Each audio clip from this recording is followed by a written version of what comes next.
Okay guys, so this is how I'm going to be doing these things for the next while. Myself and Miss Eva Knowles will be sharing material with you to help you be learning your new maths, not just revising old maths. And this is the first example of that. Shouldn't be touching my face, COVID-19. Right, so today we're going to look at a new topic, perimeter and area. Now this is something that you will have done before in primary school. So this should be revision for you all. But we're still going to go through it again and make sure that we understand what we're talking about. So we've got two new terms. Well, they're not really new terms, but for some of you they might be. The first is perimeter.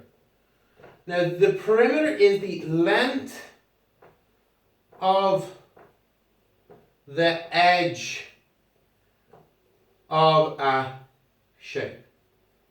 Okay, so if we look at this first example here of my rectangle, I've got two sides of length 5 and two sides of length 4. So if I want the perimeter of this shape, I add up the four sides. 4 and 5, there's another 4 over here, there's another 5 over here. Well, 5 and 4 is 9 and 5 is 14 and 4 is 18. So the perimeter of this rectangle is 18. This square 3 by 3, well that's 3, 6, 9, 12. The perimeter of this is 12. Now this rectangle, we've got a length of 4, 5 and 7. So the perimeter of this rectangle would be 4 plus 5 is 9 plus 7 is 16. Very simple. Next we have area. Area is the surface covered by a 2D shape. Okay, now what do I mean by a 2D shape? Well, these are all two-dimensional shapes. A two-dimensional shape is any shape that has a length and a width. We are three-dimensional. We have a length, a width, and a depth. A square doesn't have a depth. It's a picture. It's a drawing on a page. It has a length and a width, but it doesn't have a depth to it. If it had a depth to it, it would be a cube or a cuboid. Likewise, triangles don't have a depth to them. If they have a depth, they're a tetrahedron or a pyramid, and so on and so forth. A circle becomes a sphere. Area is a 2D shape. So the area of a shape is the amount of space the area covers. To get the area of a shape, we multiply the length by the width. So if we look here at our rectangle, our length is 5, our width is 4. 5 by 4, 20. In this case here, the area of a square, it's the length by the width. Now because it's a square, that's the same number. 3 by 3 is 9. For a triangle, however, things are slightly different. For a triangle, the area of a triangle is equal to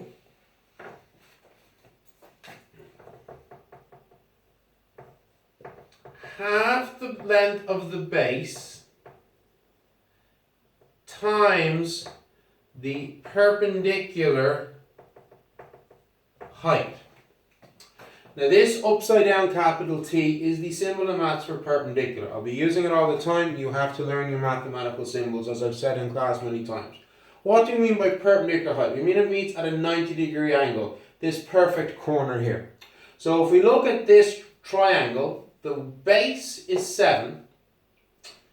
So we got a half by 7, and the perpendicular height, it's not 4, that's this side, it's not 5 on this side, it's actually 3. Okay, and if you get out your calculator and you would go fraction 1 over 2, go up times 7 by 3 equals 10.5. Okay, and that's basically it. Okay, that is it. Area of a rectangle, length by width. Area of a square, length by length, because they're the same number. Area of a triangle, half the base by the perpendicular height. So what I want you folks to be all doing for me for tomorrow is the first exercise in, I think it's chapter 9 of your book, Perimeter and Area. Now, the first exercise, looking at it now, it actually appears to be all just perimeters, which is fairly easy. So remember, perimeter, you just add up the lengths of the four sides. That's all you're to be doing, nothing else. You are to be checking your work in the back of your books, and so on and so forth. Tomorrow, we'll move on to area. So there you go, folks. Thanks. By the way, if you're getting confused, look back over the examples, but also look back over this video. You can now go back as many times as you want over something that I've explained because it's recorded as a video. So make sure you do that. So no excuses. Okay, bye.